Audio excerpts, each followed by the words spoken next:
ಅಯೋಧ್ಯೆಗೆ ತೆರಳಿದ್ದ ಇಮಾಮ್ ವಿರುದ್ಧವೇ ಫತ್ವಾ.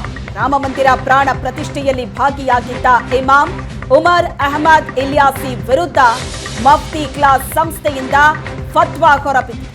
ಅಖಿಲ ಭಾರತ ಇಮಾಮ್ ಸಂಘಟನೆಯ ಮುಖ್ಯಸ್ಥ ಇಮಾಮ್ ಇಲಿಯಾಸಿ ಕಾಫೀರ್ ಅಂತ ದೂಷಿಸಿ ಜೀವ ಬೆದರಿಕೆಯನ್ನ ಹಾಕಲಾಗಿದೆ. ಬೆದರಿಕೆ ಫತ್ವಾಗೆ ಬೆದರೋದಿಲ್ಲ ಅಂತ ಇಮಾಮ್ ಹೇಳಿದ್ದಾರೆ. ನಾನು ಯಾವುದೇ ಕಾರಣಕ್ಕೂ ಕ್ಷಮೆ ಕೇಳೋದಿಲ್ಲ, ನನ್ನ ಸ್ಥಾನಕ್ಕೆ ರಾಜೀನಾಮೆಯನ್ನೂ ನೀಡೋದಿಲ್ಲ.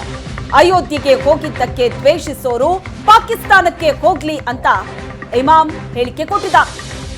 ಅಯೋಧ್ಯೆಗೆ ತೆರಳಿದ್ದ ಇಮಾಮ್ ವಿರುದ್ಧ ಹೊರಡಿಸಿರುವಂತಹ ಫತ್ವಾ ದೃಶ್ಯದಲ್ಲಿ ನೀವು ನೋಡ್ತಾ ಇದ್ದೀರಿ.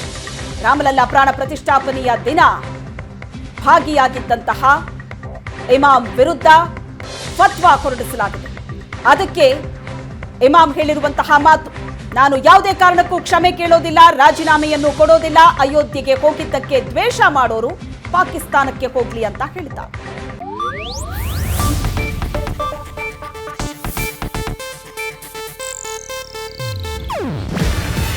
ಇದು ಏಷ್ಯಾನೆಟ್ ನ್ಯೂಸ್ ನೆಟ್ವರ್ಕ್ ಪ್ರಸ್ತುತಿ. ನೀವು ನೋಡ್ತಿದ್ದೀರಾ ಏಷ್ಯಾನೆಟ್ ಸುವರ್ಣ ನ್ಯೂಸ್.